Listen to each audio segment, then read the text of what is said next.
So, Jai Bhim and Namo Buddhaya to all of you.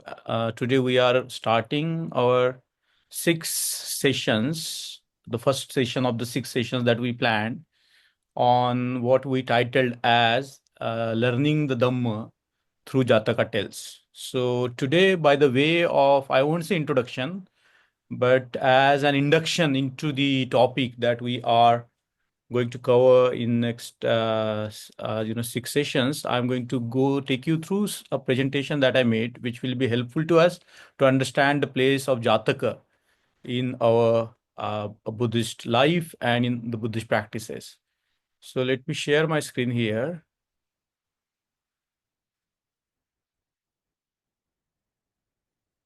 Mhm.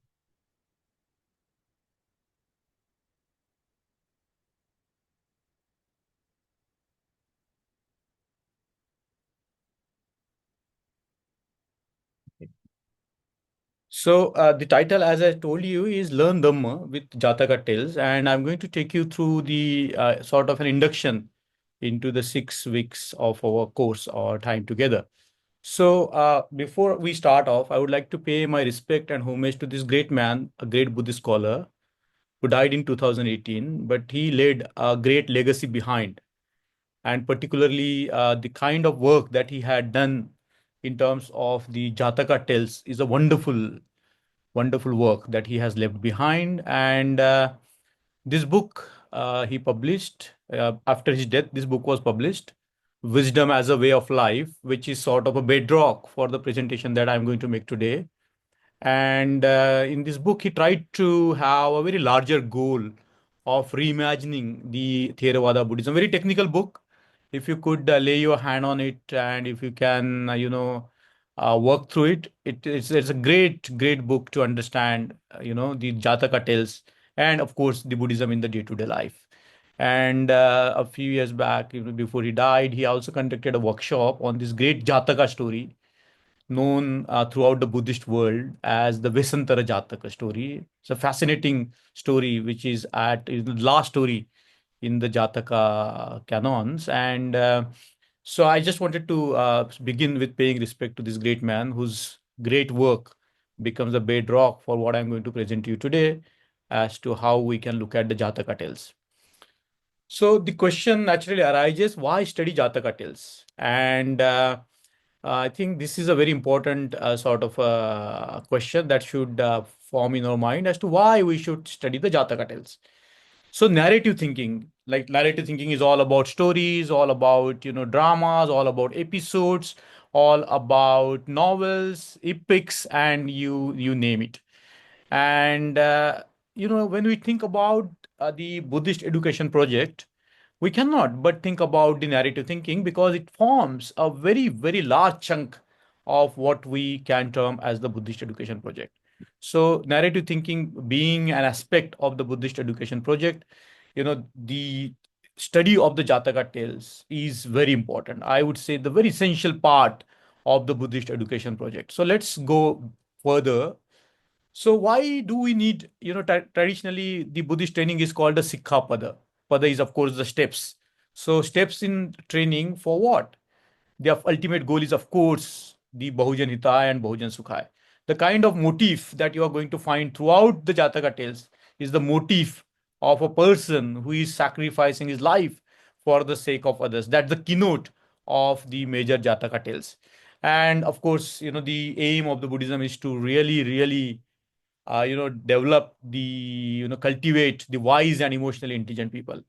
And, to have a gloss on the word emotionally intelligent people, I'm going to show you how Jataka stories enable us to become emotionally intelligent. And therefore, this question, how to study Buddhism, is of course a very major question, and why to study Buddhism. And Buddhism is not just for the Buddhist to studies, as Stephen Collins used to say. It's a human project that everybody has to look into, at least the narrative world of the Pali Buddhism, for that matter, Sanskrit Buddhism, and so on and so forth. So I think Buddhist education project, as Stephen says, is civilizational knowledge, and he goes much deep into that, which I'm not going to go today. But generally, he talks about the two modalities, two aspects. I would say two wings, two dimensions of the Buddhist education. One is the narrative thoughts. He calls Dhamma one, and the systematic thoughts, Dhamma two. So we are not going to be much concerned about what is called the systematic thought. We are going to focus on what is called the narrative thoughts, the literature, the stories, the dramas, the poems, and so on and so forth. Buddhism offers so much by the way of narrative. I would say treasure to the world, and there is so much as those who look at the Buddhist literature, they will be astonished to know the extent of the narrative literature in the Buddhist canons. So but by the way of comparison, because systematic thought and narrative thought, because they are the two thoughts emphasized in Buddhism. Not that one is superior or another is inferior to that. They go hand in hand, and that's the beauty of it, that the two thoughts go hand in hand. So if you look at the systematic thought, like everything is systematized, into various concepts, the kind of the lists. If you look at the Pali Canon or any teachings of the Buddha, you will find several lists there, like three of these, four of that, five of these, seven of that. And if you look at the master list of Abhidhamma, you will find that there are so many lists and unending strings of the words and the concepts. So the list of the various sort of the teachings are available. We can say that there are like four noble truths. Collins translate them as the four truths of noble ones, the eightfold path of noble ones. I would request somebody, please mute your mics. Okay, please mute your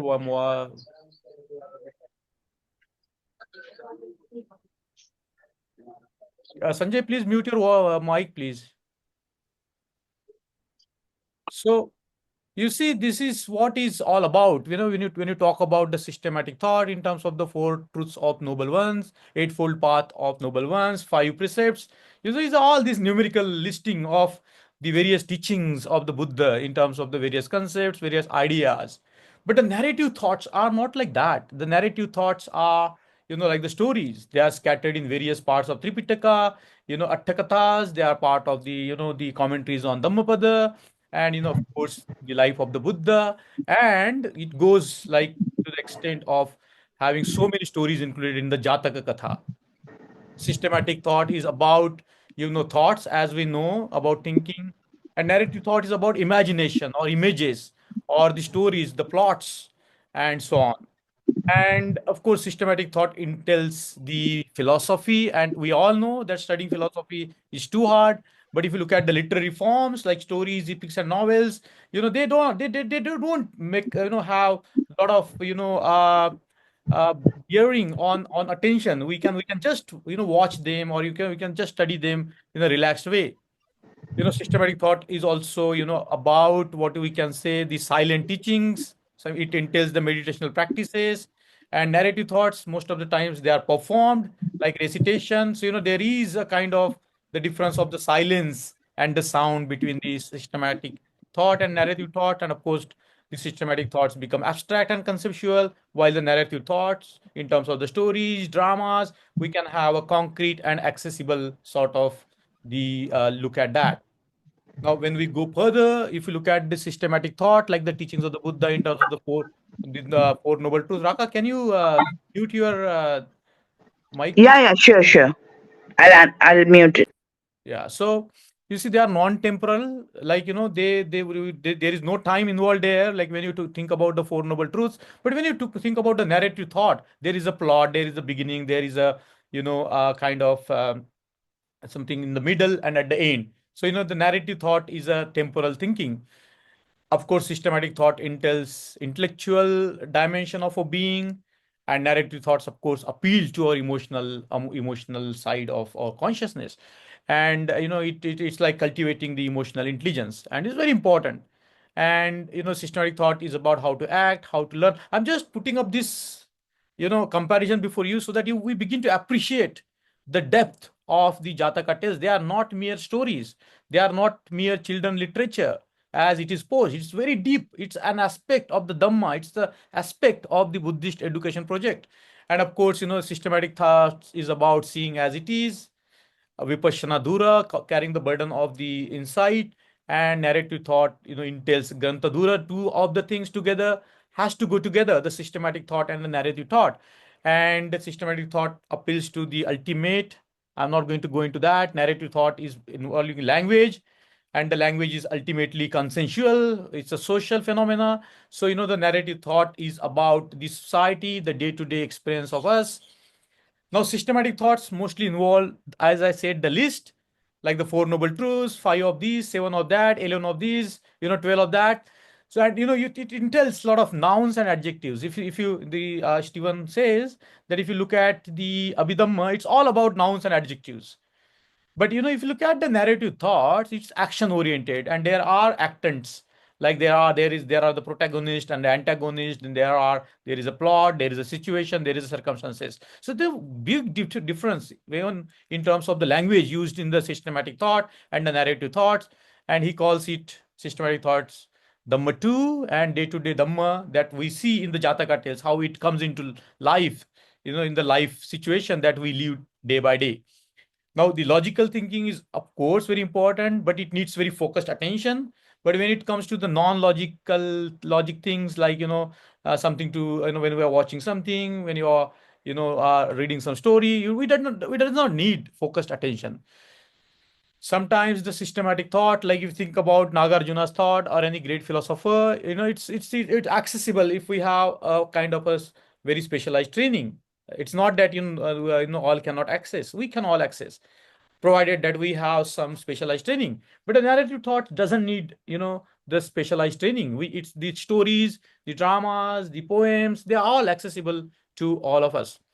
So just to summarize, what I have been coming to is the Buddhist education project involves the training of emotions, which comes through the engagement with the narrative sort of aspect, narrative thinking, which is there in the Buddhism to the extent that Stephen Collins says that if you look at the corpus of literature in the in the Jataka books, they will form the largest chunk of the Tripitaka, one of the largest chunks of the Tripitaka. He says that can be comparable to Sayukta Nikaya. I don't want to go into the classification of the Tripitaka, but you can imagine that the Jataka tells, they form a bulk of the Tripitakas. And so we just don't look at the Jataka the way we should be looking at, the way we should be approaching, the way we should be engaging with the Jataka tales. And one of the aims of the course is to really engage ourselves with this aspect of the Buddhist educational project. And of course, there is a didactic systematization, training of cognition that we have just seen. So, how does that relate with Baba Saheb Ambedkar? And I think this is a very important aspect of the Jataka tales that have a far-reaching impact on what we are trying to do. So, according to Baba Saheb Ambedkar, as he has written in the Buddha and his Dhamma, he talks about consciousness, and he says, once a consciousness arises, man becomes a sentient being, and consciousness is therefore the chief thing in man's life. Now, this undoubtedly, the first premise of the Buddha, that the mind is everything, the mind is the forerunner of everything. And the consciousness is cognitive, like the way we cognize or understand the world, but also the consciousness is emotional and volitional. So ultimately, Baba Ambedkar brings out the three dimensions of the human consciousness in terms of the cognitive, emotional, and volitional. And he goes further, he says, consciousness is cognitive when it gives knowledge, information as appreciating or apprehending, whether it be appreciation of internal facts or of external things and events. So that's the cognitive part of a consciousness. For us, what is important here in terms of the narrative thinking to cultivate our emotional intelligence is consciousness is emotional when it exists in certain subjective states characterized by either pleasurable or painful tones when emotional consciousness produce feelings. You see we form our being is to a great extent driven by the feelings, as much as it is driven by the ideas and information and knowledge, it's driven by the feelings. And in a volitional stage, consciousness exerts himself for the attainment of some end. Volitional consciousness gives rise to what we call will or activity.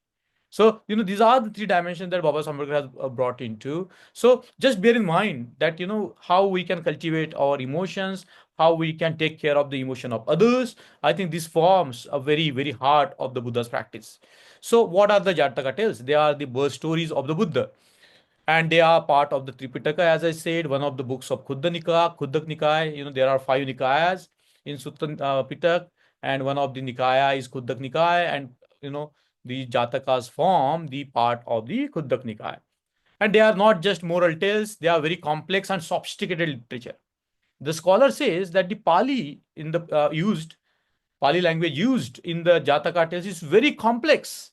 Only when you are well accomplished in the language, you can really, you know, appreciate the Jataka tales. And I'm going to show you in the coming classes as to how some of the tales in the Sanskrit rendering, they are so beautifully done. The beautiful use of the languages, the imagery, the kind of emotions that they invoke, they are just extraordinary. So they are not just the moral tales, as we have been told that they are, of course, having the moral dimension to them, but they are not just the moral tales. They aim at changing our complete view as to how we look at the world, and that's what the Buddhism is all about. Changing our perspective, changing our vision, changing our complete way of looking at the world, not from the narrow self perspective or me or mine perspective, but from the perspective of the Buddha himself. So you see, they are not just the moral tales, they are very complex and sophisticated literature. As I said, they orient the mind of the readers towards clear seeing, samadhi, the way it is. And they are 547 in number. Their number varies. Some of the Jatakas are repeated here and there. From the bigger Jataka, some smaller chunk is taken and developed into, another Jataka. So generally people say that there are 550 Jatakas, but, the scholar says that there are 547, Jataka tells. And, they are full of moral complexities, moral dilemmas. Sometimes they act as the psychodramas. They enact something which is inside us outside.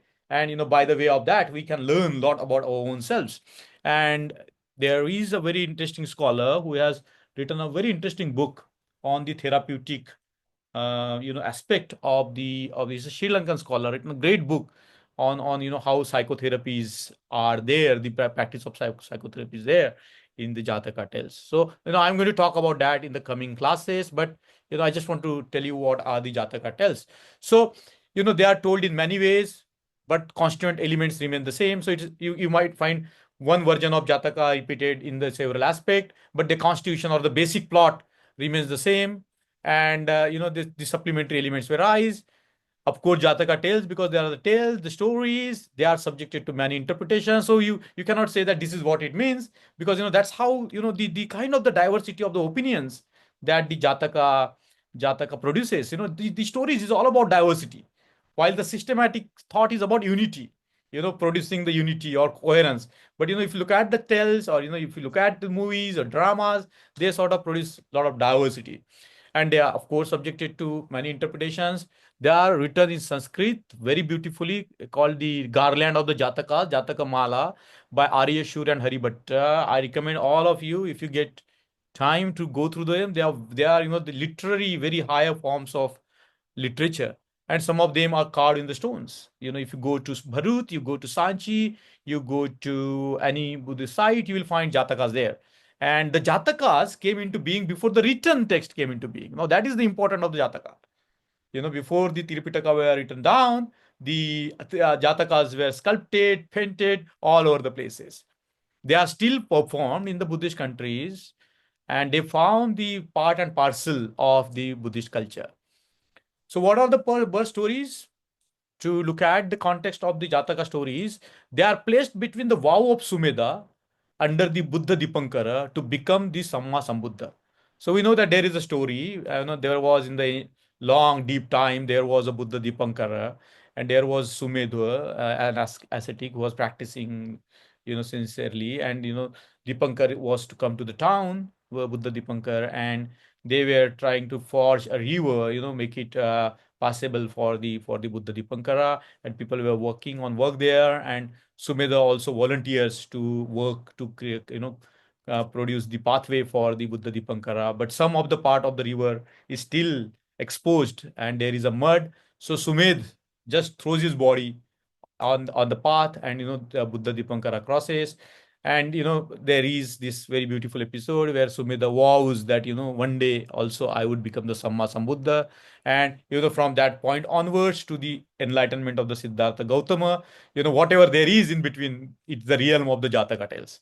So that's how Buddhist cosmo history sort of places the Jataka tales. So, and they occur in the period where there is no Samma Sambuddha in the world. So, the Jataka tales, you will not find any teaching there. You will find teachings there. Of course, you will find teachings there because they were developed over the period of time. But, like they are not like they don't have Four Noble Truths, Noble Eightfold Path. They don't have the teachings, as we see. But as we are going to see that, they are the part and parcel of what we say the Buddhist education project, the Buddhist enlightenment project, as it were. So the Jataka stories have one continuous thread in which the Buddha to be, which we call Bodhisattva, practices 10 paramitas and may, in many cases, sacrifices his life for others with the supreme compassion.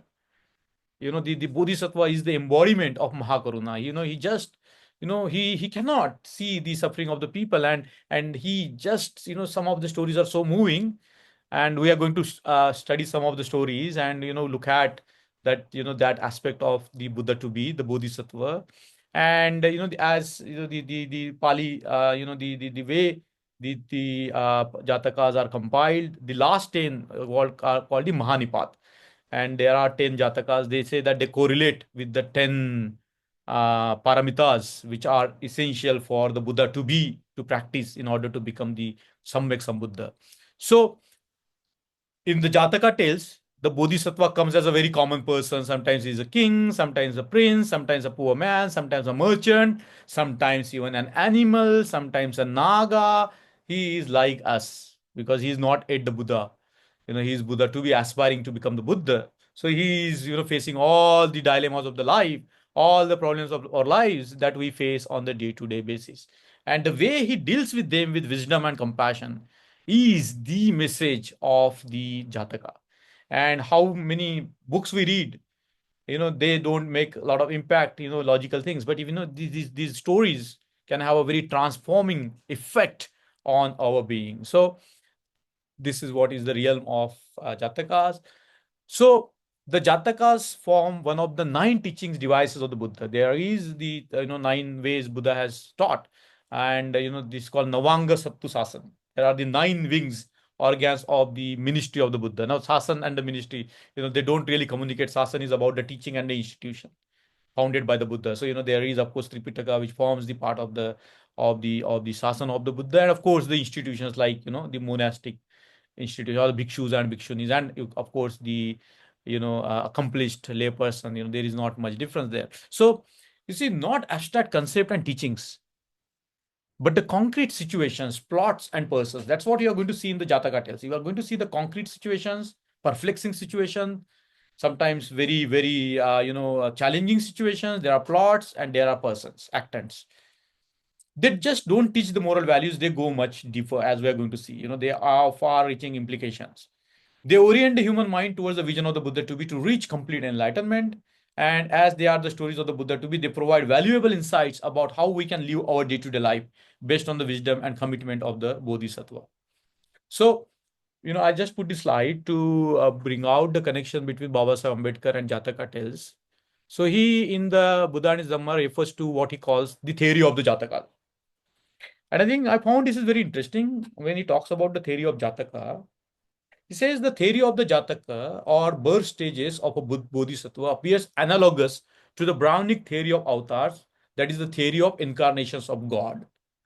The Jataka theory is based upon the Buddha having the highest degree of purity as the essence of his being.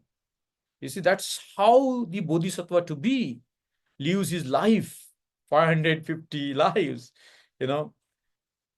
based on embodying the highest purity, the purity of his mind, the purity of his speech, the purity of his body. But the avatar theory does not require that the god should be pure in his making.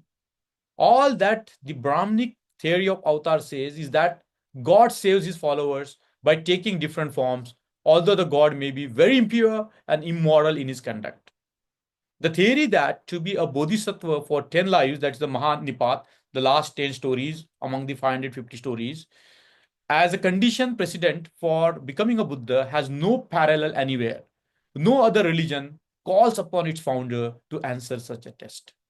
That's what Baba Ambedkar says.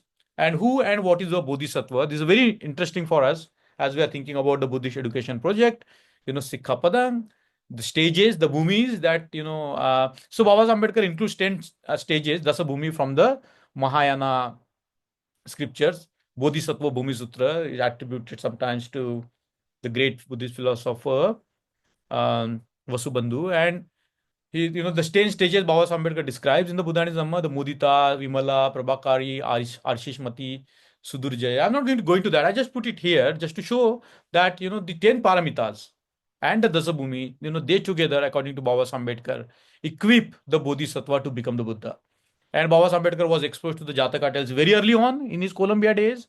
There is a reference where he talks about how the ancient Indian commerce is described in the Jataka Tales and how the Jataka Tales form the authenticate source of knowing the history, the sociology of the time or economics of the time. So that's Baba Ambedkar and Jataka. Let me take you to the evolution of Jataka Tales from Gatha to Katha.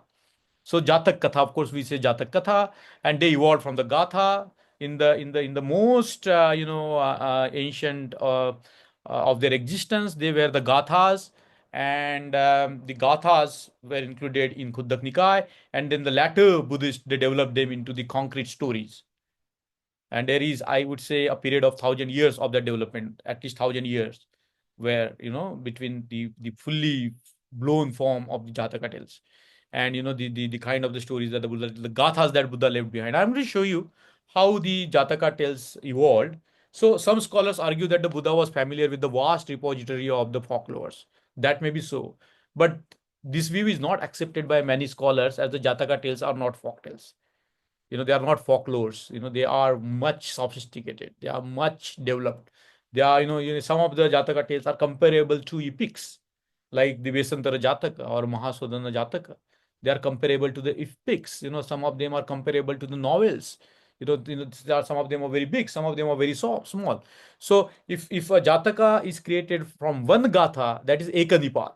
If it is created by two Gathas, it's a Dvinipat, and three gathas, then three nipas. So based on how many gathas used to produce the Jataka, they are classified like that. So I'm going to show you how it was done, but suffice here is to go to say that they are not folklores.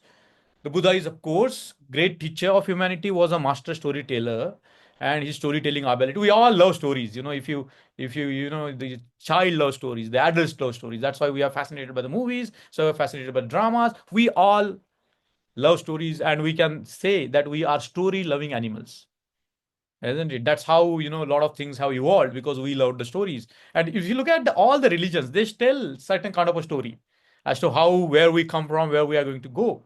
They are, of course, stories. They intrigue our mind. They sort of excite our minds, and the stories are very fascinating. And Buddha, as a great teacher of humanity, was a master storyteller. And this is not just the case of the Jataka tales, but we can see his storytelling power in the sutras as well. And initially, the Jatakas were in the forms of verse, Gatha. That's why they are classified in different departs based on the number of verses they are constructed upon. The elaborate Jataka tales evolved over the period of centuries in the context of Pali Tripitaka. So I'm just going to demonstrate how the Jatakas came into being. This is a Segu Jataka in Dvinipat, which is developed from the two gathas of Khudak Nikaya. Now forget a little misogyny in this gatha. I'm just going to use it to demonstrate how the Jatak Katha came into being. And so the 289th gatha in the Khudak Nikaya it says everybody in this world would enjoy having sex. Oh Segu princess, you are not interested in sexual activities. When in this thick jungle your hand is held, why must you cry? So this is one gatha. Then Gatha number 290 goes like this. The person who is expected to help me, Segu says, a woman in distress, should be my father. But that very person who ought to protect me is harassing me, so I am crying. So these are the two gathas, and based on these two gathas, this Segu Jatak is constructed. Very short story. So this is how from the gatha to katha the story is developed. It's a story like other Jataka stories. First takes the reader back in time to days of yore, when in the city of Banaras, a king called Brahmadatta is reigning. A wealthy man from this city has a younger daughter, possessed of attractive manners and side looks. The man wonders if his beautiful daughter is truly a virgin, and wishes to test her. He takes her into a jungle and holds her hand, feigning sexual excitement. The daughter is frightened by her father's unexpected advances and begins to cry. The father checks whether she is merely feigning innocence by telling her that if she is no virgin, she does not have to cry. For after all, anybody can have sex. The daughter then declares she has no experience in sex and says that she is crying because, whereas she would turn to parents' help in sorrow, when a parent causes the sorrow, she has nobody to turn to. The father realizes that his daughter is a virtuous virgin and in due course gives her in marriage to a suitable partner. So forget the content.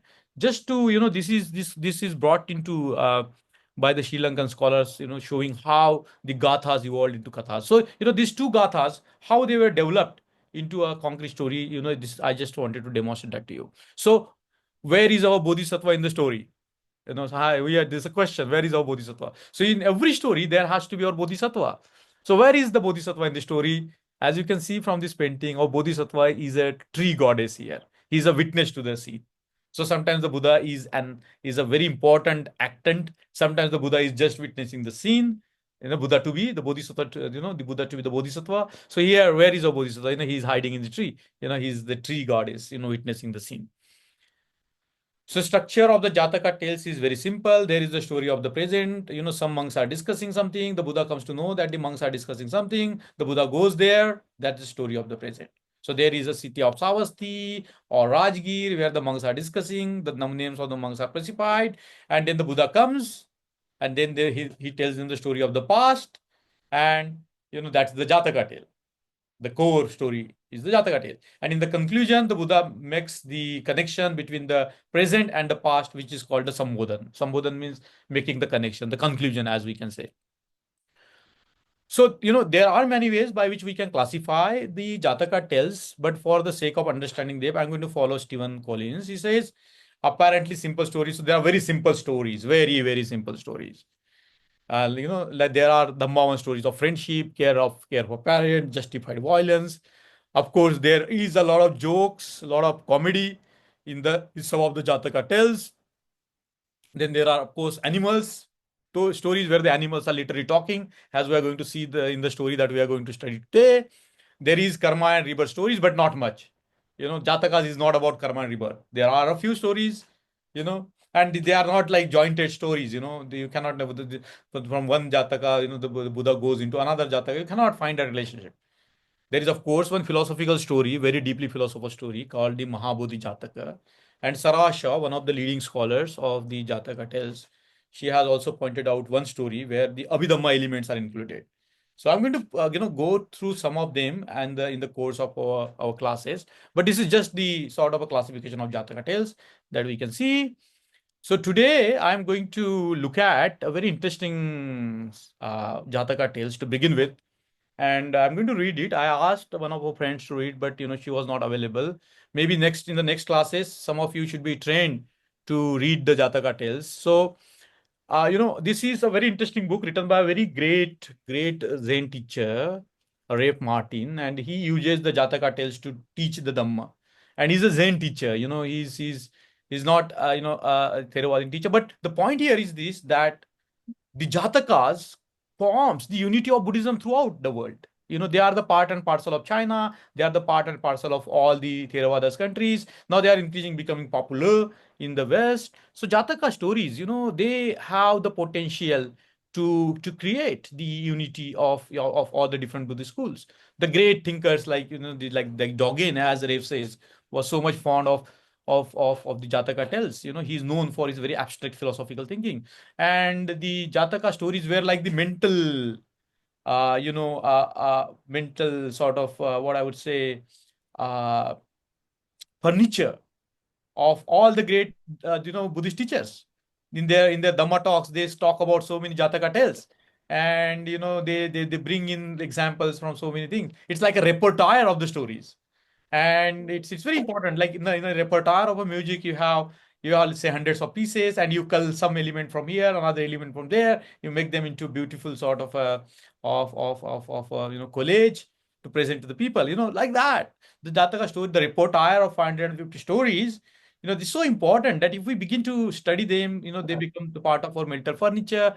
They become the part of our being. They become the part of our emotional intelligence, and that's what is there at the depth of the Jataka Tales. So I'm going to, go take you through what is called the Nigrodha Miga Jataka, is number 12. And I thought, there are many ways by which you can interpret this Jataka tell, but to follow the Baba Sahib Ambedkar's line, I'm going to title this as Buddha Dhamma is perfect justice, and you're going to see how that justice is of course there can be many interpretation of the word justice, but in this story we can see how the perfect justice can be achieved. So let's look at the great teacher Jain teacher Ray Martin's book, Before Buddha Was Buddha. I recommend you all, those who are interested in this Jataka Tales, very interesting book, you should have it. And let's read from Rafe Martin's this thing. But before I go on reading the story, this Jataka, which is called the Nigrodha Miga Jataka. Nigrodh is of course banyan tree, and Miga is of course deer, and you can find this represented very old in the very old Buddhist archaeological sites, Bharuch Stupa. So this is a pedalion from the Bharuch Stupa. You can see here the Nigrodha Miga, the depiction of the Nigrodha Miga Jataka. So let's go and read it. Okay. So the banyan tree, hard choices. This is what is the title given by teacher Rep Martin, and the Pali title is Nigrodha Miga Jataka. The Bodhisattva is a deer king. He, his herd, plus another herd and its king are trapped in a stockade. Every day, deer are shot. So now, stockade is like a blockage. So from all the different parts, the herd of the king is trapped, and they have no way to escape. So each day, many deer are wounded by flying arrows, and still others are injured in the mass panic that erupts in the stockade as the shooting begins. The Bodhisattva deer comes up with a way to reduce this suffering. Each day, a lottery is held. One day from one herd, one day from the other. And each day, the one losing deer goes to stand before the huntsman, leaving the other safe. When the lot, when the lot falls, when the lot falls on a pregnant doe in the other herd, she asks her king to just let her live until her fawn is old enough to survive on its own. Then she will go and stand before the huntsman. She says the lottery only claims one life, not two. Narrowly and rigidly interpreting the rules, her dear king refuses to free her, saying, "The law is law. The lot fell on you. There are no exceptions." She then goes to the banyan deer. When he hears her tell, he releases her, agreeing that the lottery only claims one life at a time, not two. Then he himself goes to stand before the huntsman in her place. The human king, shocked at such willing sacrifice, both deer kings had already been exempted from his hunt, asks the banyan deer why he is offering his life. The Bodhisattva replies that as a king, he cares for all his people. So he is offering himself in place of a pregnant doe whose death would have also killed her unborn fawn. These words open a new path of service for the human king.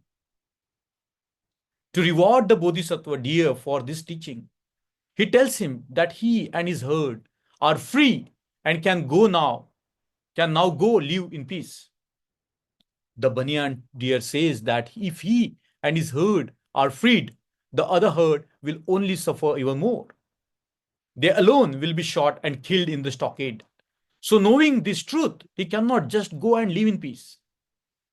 The human king then frees the other herd, telling the banyan deer again to now go and be at peace.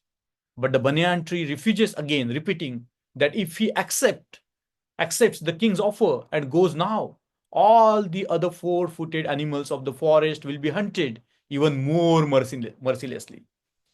The whole hunt will fall on them. So he cannot go and be at peace. The king then frees the other animals. But the banyan deer king Bodhisattva will still not accept his own and his herd freedom until the birds, even the fish, are also freed from the king's hunt. Only then does he finally live with his herd, now truly at peace. So this is the Nigroda Jataka.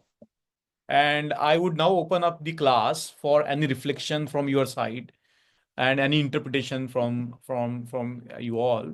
So let's stop here and let's open up the class for anything that you would like to share. So is the story clear enough for you all?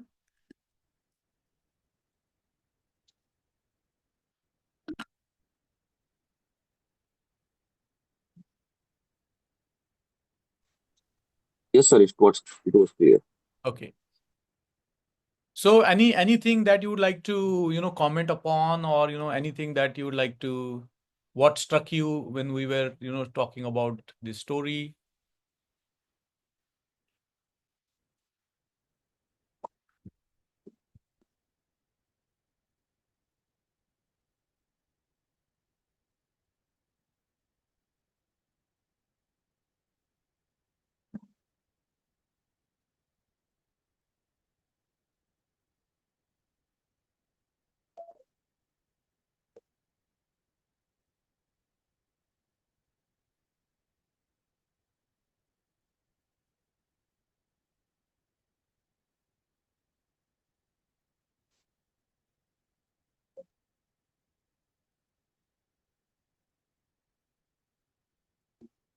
So anything that anyone has to say on this, anything, or should I just go on interpreting the story?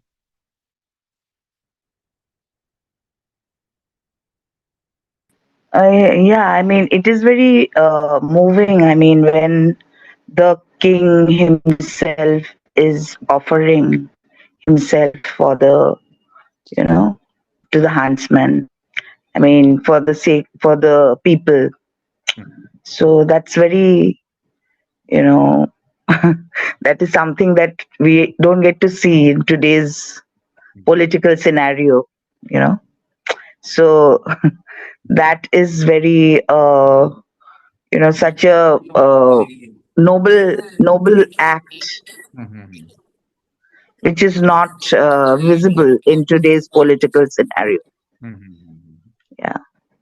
So that itself is a very, it's very moving, and uh, I think it's so relevant in the current political situation that we are going through. Yeah. This story is very relevant to the present times. Right. Yes. No, that's I about think it's how does Can it I? relate with us? Can I? Yes, please, please. Actually, I like the aspects and foresight of the king, because as a king, he not only thought of his own well-being of his own Mhm. herd, as well as well-being of the whole forest. He proved truly as a king Mhm. because he Yeah. just selfless for each and every being living in his what we can say province. Mhm. He's being he know that as a king he should not be limited to his own herd. Mhm. He should think Mhm. Right. beyond his herd. That's the most important, I think, aspects what I observed here. Yeah, yeah. I think you used two very interesting words, the selflessness. And Yeah, as we know that the basic teachings of the Buddha is not to cultivate, not to have this very attachment to yourself, right? Because if you try Yes, to find out yourself, you cannot find out. There is nothing, it truly. just becomes a kind of a name, or some kind of a linguistic device or a Very true. psychological concept. But if Yes. you really want to find out yourself, you cannot find out, right? So Mm-hmm. you brought a very interesting point about selflessness. Mm. Now, the life of the Buddha or the Buddhism is all about, getting away from the egotism or egoism that we tend to cultivate all the time. Making True. ourselves center of everything, Yeah. right? Like everything sort of circles around us. We are the center of everything, right? Mm-hmm. But Buddhism asks us to have a shift in this view. That True. think about how the Buddha would be at that moment. The banyan deer is of course the Bodhisattva to the Buddha to be. And Yes. another point that you brought very important today is how we can go beyond our groups, like the Yes, groups sir. of caste, the groups of class, the groups Yes, of sir. nation, isn't it? It's a very True. Yes. interesting point, right, Arundhati? Mm-hmm. Yes, sir. Hmm? So we are all stuck in ourself or in our groups, right? Yeah. And Mm. and here is a story which tells that we cannot confine ourselves to our cultivation or the cherishing ourselves, Mm-hmm. or just thinking about our group. We have to expand our consciousness to include, to embrace Mm-hmm. all that is Yes. around us, right? Yes. Very good point, Arundhati. Thank you, sir. So anyone has anything to say? Uh, I think it's interesting to see Hmm. that the Bodhisattva Hmm. leads the king Hmm. step by step Beautiful. into a deeper understanding. And what he's Yes. really is nonviolence and compassion. Very beautiful. Yes. The real message is nonviolence toward everyone and compassion toward everyone, and leads the king step by step to understand this. That's a great point for Ken. Yes. Ken, to tell you all, Ken is a leading scholar of Ken and his wife Vishaka. They have been, disseminating the Jataka tales for more than 2 decades now. They are living in Sri Lanka. So I think the point Ken has made is a very interesting point. He is leading the human king. The Banyan Deer King is leading the human king. And how he's doing? He's doing it step by step in a non-violent way, isn't it? Most of the times we just react. We just, don't have this step by step attitude. We just want to, add more fire to the fuel to the fire, right, Ken? So that's a beautiful, beautiful interpretation. Yes. Okay. Go ahead. I'd like to add one thing that impresses me at the end of the story. Toward the end of the story, the people are suffering because the deer are eating the crops, and he comes up with a compromise that means non-harming, so that they don't lose anything by their restraint. Human beings do not suffer afterwards because all the deer are taught that their obligation is in exchange for the non-harming of the deer and all other animals. They will not eat the crops. They will eat other things. So he makes it completely fair, and everyone benefits in that way. Everyone benefits. Very good point is brought up by Vishaka, where she talks about the fairness, isn't it? Yeah. And fairness is of course related with justice, and Yes. and I think that's a very interesting point Vishaka has brought up. Fairness. How can we be fair in our day-to-day life, right? Yes, Very, exactly. very good point.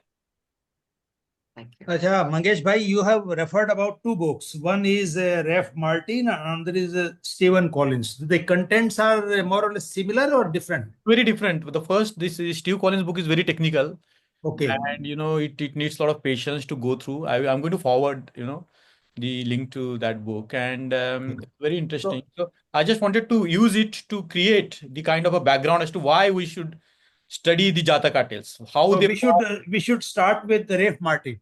Yeah. Rafe Martin's book you should start. And of course, Kane and Vishaka's 3 volumes. They have done a wonderful job. Okay. What they have done, the Pali is very difficult to translate, and a lot of Yes. people have translated. But what Kane and Vishaka have done, they have done it more contemporary. So their English is very accessible. They have not Okay. lost the sort of the sense of the stories, and their language is very lucid. I got a volume, and this is very beautiful, and in 2,000 Indian rupees you get 3 books is, I think, reasonable. Okay. You all should buy. She can say ship it from Sri Lanka. Okay. Can ship it from Sri Lanka. We have already been discussing as to how they can ship it, and I think all the viharas should have the copies of Jataka Tales. One more query, sir. Yeah, Arundhati. Actually, is there any age limit? Because my daughter is actually interesting in this. Hmm. So, can she join? Yes, yes, definitely she can join, because they are ultimately stories, but the Jatakas are not children's stories, right? They Yeah, are, I know that. Yeah. yeah, they can She's be read by quite the children. actually. Yes. Yeah, she's quite at the age. Actually, she's 16. Yeah. So I think she should know these all the morals. Yes. Actually, we should inculcate these morals since the infancy. Actually, it's really important for all of us. So I True. just want her to join. So is it okay if she join? Yeah, she can join. There is no age limit. They can join. I just want to say that, this is the adult literature written by, by the adults. But, the Okay. stories are loved by everybody. Even the children can learn so much, and it can become the part of their, repertoire, so that, they can, this teaching can come alive in their lives. So Yeah, that's what I want. that's true. Yeah. Thank you very much. Thank Welcome. you, sir. You say Amazon, they're their book not is children. not being shown. Oh, I am not seeing their book on Amazon. okay, later we will discuss, no, Mahendra ji. Okay. Yes, Kenji. You say that they're not children's stories, and I agree. But it's interesting that after we published this in 2010, one of the first people to read all of the stories was a Sri Lankan 12-year-old boy. Wow. He read all 217 of our stories and enjoyed them. That's We were very impressed. That's great. That's great. No, I'm encouraging the children to read it. I think they should become the part of the curriculum throughout the world. Why we Yes. people should read only Merchant of Venice, or Shakespeare's dramas, or literature classics of the West. The Jataka stories, they are very interesting. They have a very beautiful structure. They have very good plots. They are very imaginative, and you are right. Anybody can benefit. But that's a good thing. 12 years boy reading all the stories. Great. Yeah, actually, even my daughter read it. The thing is, Pali language is quite, unaccessible because translation is quite hard and very few people are available to translate it. That's the main thing we are facing right now. The translation is the most important factor here, I think. So you have Ken and Vishaka's books, no? We will get them from Sri Lanka. They have done a nice job. I would say I would recommend them to everybody. Surely, sir. Thank you, sir.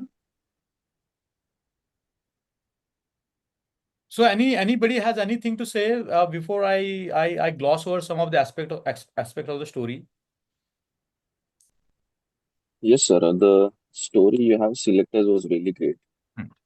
And I think the king here, he represents, it's like he's an epitome that how a king should be. And what I really like the most is like he's just not thinking about his own herd only. Okay, just like uh, he is thinking not just only about the herd of the deer. He's later thinking about the other animals kingdoms too. Okay, and finally he gets peace when no animal will get harmed. So I think that this is the best example that how that why Buddha is called as Mahakaruna. Yes. Yes. Great. He represents the very height of the compassion, Yes. how a compassionate person should be. I think that's really remarkable, sir. Yes. Definitely. So anybody has anything to say? I want to say something. Yeah. Is that also we see that even though he's the king, he is one of his people, and he's not the power. Basically, the power structure or there is no, like he's not having a power on another in that way, that where he is at the same level with them. He proves that with his actions, because he's not like in today's world, or wherever we see that there is a power structure, there is a hierarchy. We see that the powerful wielding their power on the less powerful. But here we don't see that. We see just the opposite, that we see that that he's not real as a king. Also, he's not wielding any power on his, his people. So that is what I feel is there's something to learn from there. Good point. I think we have a few minutes left before Can I we talk? end up today. It's not good. You see this, Ken, you want to say something? Yeah, Vizag, yes. I do. Just I agree 100% with the last comments, and not always, but often we see the contrast between the Bodhisattva and Devadatta. We have two leaders. We have a good leader and a bad leader. And Devadatta is always the wrong one. But we know in time he will become a Pacceka Buddha. We know that. But right now he's in hell for everything that he's done. So that contrast is wonderful in terms of leadership that we need in this world. The second thing I'd like to say is I agree wholeheartedly with the need for accessible for children. And I know there are some, and I think we can, if we do a lot of work searching, we can find some videos that are the same story, that are suitable for children, so that the whole family is involved at different levels of understanding and language. Good. We'll try. There are some that have been done by people who are serious, and they're not just cartoons. They're the real story, but they're at a lower level. So we'll try for that. And the third thing is, if you let us know in advance what stories you're going to do, we will make the individual stories available to you. You can share them with everyone beforehand, because I'm sorry, the books are not yet available in India. And we would be so happy to do that. So happy to do that. Great. Oh, thank you so much, Okay, Vishal. so We will. Excellent. That's beautiful. I think we got another 5 sessions to go, and my approach. Yeah, so we will be doing a lot. And next session, I want to pick up the story that you sent me because it's very contemporary, it's very relevant. So, I will share that in the group. But before we conclude, I think what is important remarkably in this story is the way the banyan deer confront the situation.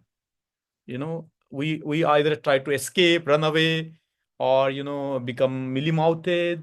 But here is a king who is standing up, stepping up for his people. Now, Buddhism, if you look at the Buddhism, sometimes it's considered to be very, meditative. It's meditative, no doubt. There is this meditative aspect, in the Buddhist. It's a very bedrock of Buddhism. But see, sometimes people are very silent and all. But here you see the Buddha to be is stepping up. He's coming forward to face the situation. He's not running away. He's confronting. And I think that's a very important point that, come what may, there will be a situation, there will be a lot of conflicts in the world, unending conflicts in the world. The most important thing is to, put our step forward in order to see what it is. But the commitment here is to even let go his own life. The banyan deer is ready to sacrifice his life. So his commitment to the greater cause is with his life. You see, that's not a lesser commitment. That's a commitment which is, I would say, very high commitment. And unless we have that high commitment, the commitment of Sumedha, reflected in the lives, throughout this 550 Jataka, or, commitment with life, we cannot really serve the others. And I think that's a very important point. And there can be many ways by which we can interpret, but I think this is very important to face the challenges, not to run away from them. Of course, as Kane has said, step by step with non-violent ways. But the point is to engage with the world. So I think this is a great story also of the socially engaged Buddhism. How we can be engaged with the world, and also the as I said, the Buddha Dhamma as a perfect justice. The justice which is based on embracing all. So before we end up, anybody has anything to say? And we will meet next week with more interesting stories and more fun, I would say.